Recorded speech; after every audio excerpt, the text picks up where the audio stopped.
we're in the car. And now we keep going around the North Circular. And as we're going around the North Circular, we go past Ilford and Gants Hill, which is where my dad's from. And then we go past Woodford, which is where I'm from. And then we come up into East London. And as soon as we come up into East London, the atmosphere of the car suddenly changes. Eddie starts talking, Norman stops asking me questions, and it's almost as if my Popper Allen's minces start working, as they start recognising every single street corner. That's where that one had a business that went kaput. Yeah, that's where that one had an argument with that one, and it's still a broigus. Yeah, but that's where that one met that one, and they're still stooping. And I'm there, desperately trying to see all these different places, but I've got to tell you, it looks completely different to me as it does to them. And then we pull up in an industrial estate in Canning Town. I look out the window. I see a blue sign, and in white letters it reads, the New Dockland Steam Club, the Canning Town Schvitz. I get out the car, pull my Popper Allen out the front and slam the door. Eddie says, watch the paintwork, and we make our way up into the Schvitz. Now the first room we get to is the locker room. And as soon as we hit the locker room, what I suddenly realise is not only are these men going to see me naked, I'm going to see them naked. And I have never seen my Popper Allen naked. So I turn to my locker and I prepare myself for the vision. I turn and I look and I see that the three of them have already got their robes and their wraps on and they're ready to go. My Popper Allen says, Nicky, are you ready? Come on. Norman said, he ain't ready. What's wrong with him? Why isn't he ready? I said, I'll meet you down there. I wait for them to go and the coast to be clear, and I put on this robe and this wrap and I make my way down towards the Schvitz. I get to the top of the stairs and I hear my Popper Allen say, he's halfway down, he says, Nicky, this way! And he goes down and I follow. And as I go down the stairs, I hear the showers hitting the tiled floors. I get a bit closer and I can hear the men, and they're all rucking at each other. Some of them are rucking about Spurs, some of them are rucking about a do that one was invited to and one wasn't, and some of them are singing songs and telling jokes and sticking and laughing their heads off. And then I get down there and I see it. I see a sea of pink, hairy, wrinkly, sweaty, naked flesh. And I realise it's gone. Completely stunned. And then I hear a voice from the corner of the room and it says, who the f*** is that? And then my Popper Allen says, that's my grandson, that's my boy. And I notice one big difference between me and all of them. They've all got their robes off. So I take mine off too.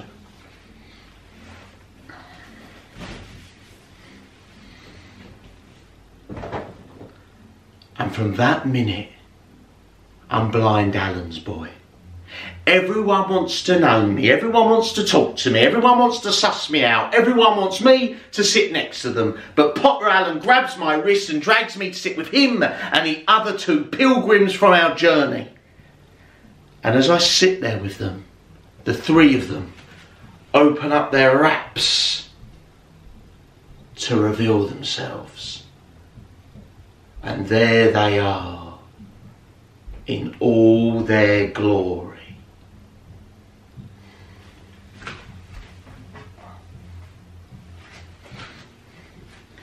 Eddie Bloom, with the spiked up hair, who looks remarkably good for a 75-year-old. My Popper Allen, who wasn't going to see my schmackle because of his minces. I wasn't going to see his because of his great big belly. And Norman, the lump of Lokshan, who has a piece of loction and 2 knadelich. And me,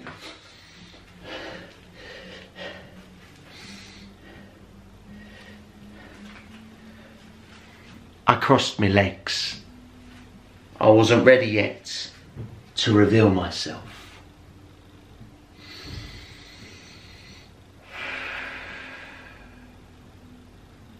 Now, as I sat there reflecting on a journey where the North Cirque hits the River Thames, it reminded me there's another world out there. A world where no London Jew should go, where no London Jew is now, and where no London Jew will ever go again, and it's called South of the River. And I went there. And not only did I go there, I lived there. I know. And when I lived there, I needed my hair cut, believe it or not. Now, I was walking down Deptford High Street, and at the bottom of Deptford High Street is a lovely looking old-fashioned barber shops called Chaplin's. I went in and it was lovely, lovely clean floor without a hair on it, a proper leather barber seats and those cylinders of blue liquid, and of course a cutthroat razor. I never go to a barber's unless they have a cutthroat razor. It means they do a proper job. I went in and I said to the geezer, "Can you fit me in?" He says, "Did you book?"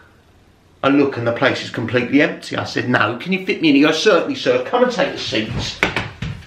And I sit down, and as I sit down he starts shaving my head. He goes, "You alright, sir?" I said, "Yeah, I'm fine, thank you." He says, "You alright?" I said, "I'm alright, thank you." He goes, "Here, sir, have you noticed how London's changing?" I said, yeah, London's changing." He goes, "Here, sir, have you seen them buildings out that window, sir?" I said, "No." He goes, "Have you seen them buildings?" I said, "No." He goes, "Go on, have a look at them." "Did you see them?" I said, "I saw them."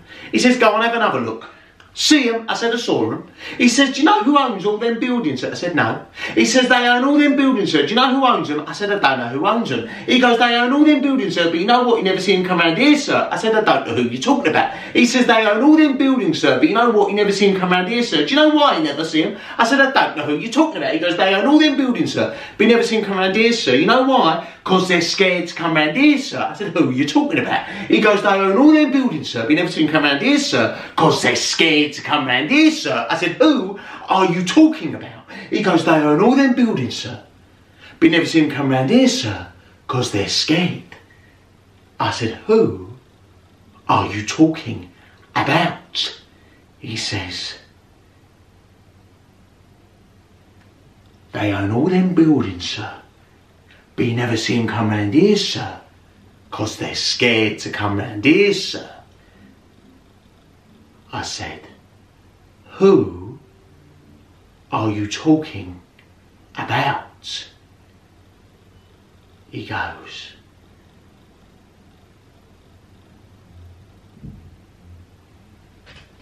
"The Jews. They own all them buildings, sir, but you never see them come round here, sir, because they're scared to come round here, sir."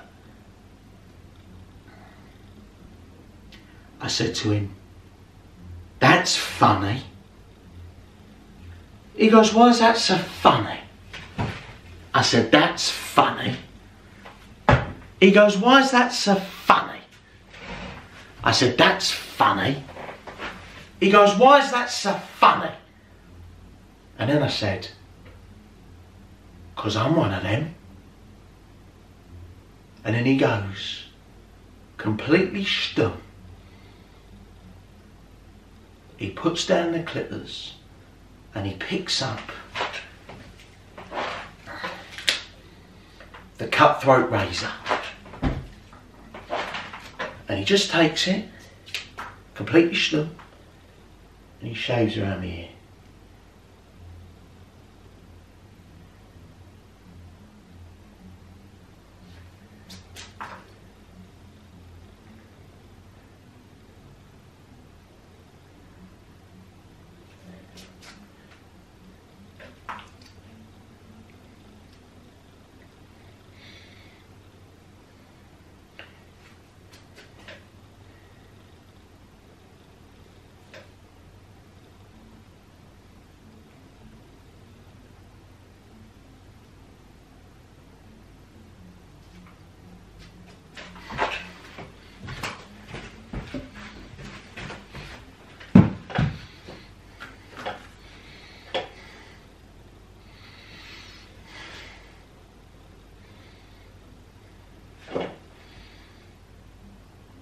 I said, lovely. And I gave him a generous tip. And I left.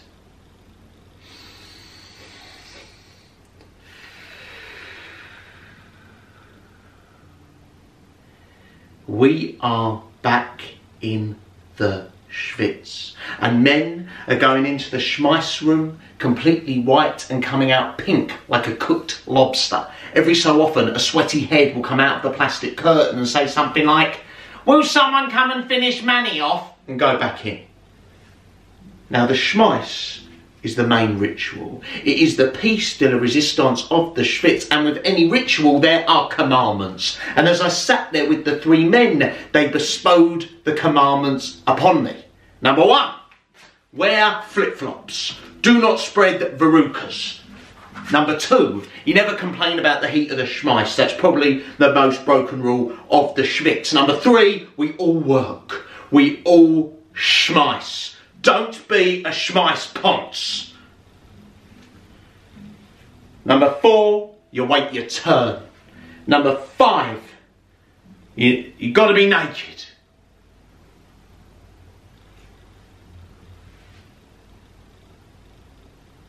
And of course, it was my turn. So I had to get naked.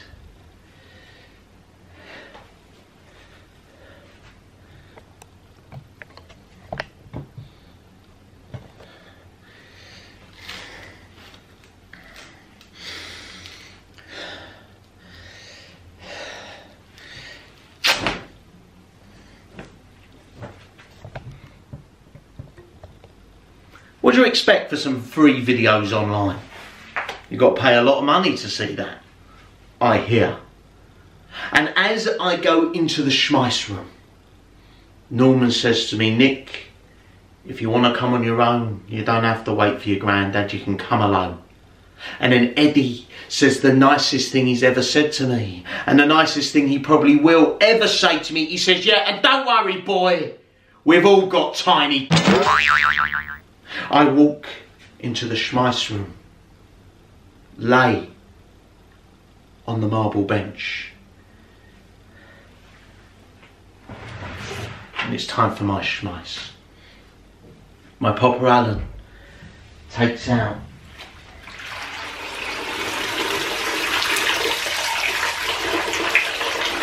the basin.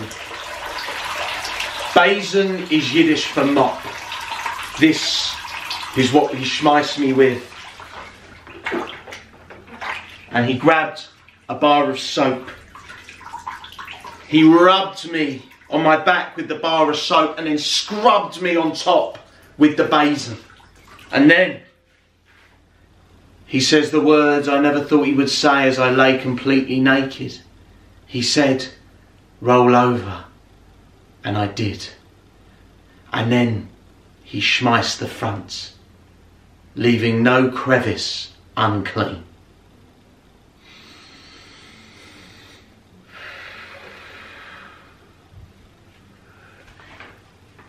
I walk out of the Schvitz room and I find a nice quiet place to sit on my own, and I feel so clean, so nice. I'd just been inaugurated into an ancient tradition brought over from Eastern Europe, and I felt part of something. I was sat there with all these naked, swearing, shouting men, and I didn't give a monkeys anymore. I felt at home, more at home than I ever felt going to synagogue, more at home than I ever felt in Israel, more at home than I felt going to Tottenham Hotspurs.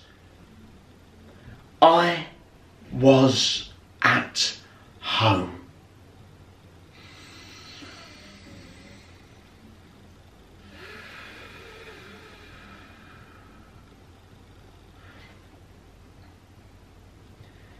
And thank you very much for watching these stories of the Schvitz from my home. Hopefully one day soon I'll be able to get to the Schvitz again. Now, if you enjoyed these stories, you can pick up the full script of Bubble Schvitzes, published by Oberon Modern Plays, there we go. And of course, our limited edition Bubble Schvitzes tea towel, which has a map of the whole journey that we've been taking over these 3 episodes. Thank you very much for watching. Hope you're doing all right. Stay healthy, stay safe. Thank you very much.